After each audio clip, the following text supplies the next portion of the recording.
Yo creo que los stages, las pretemporadas son siempre positivas, sobre todo cuando venimos a un equipo nuevo, ¿no? Y conocemos a los chicos. Al margen de poder trabajar en un sitio donde es agradable, en un entorno en el cual se puede trabajar con tranquilidad, que eso es muy favorable.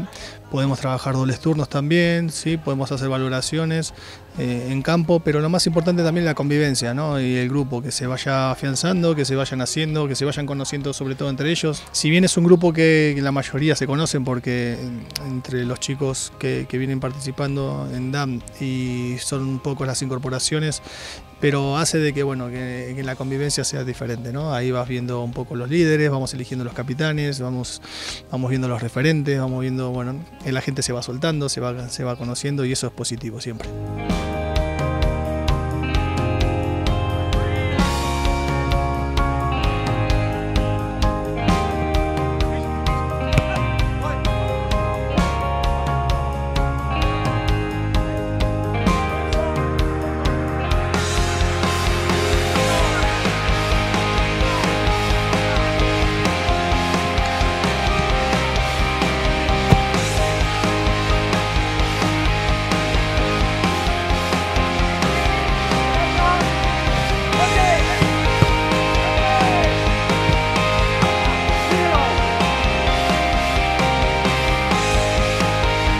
El trabajo que están haciendo Martín, Pablo, bueno, todo el cuerpo técnico junto a los fisios aquí es muy bueno porque creo que estamos en unas condiciones que pocos equipos de nuestra liga podrán tener.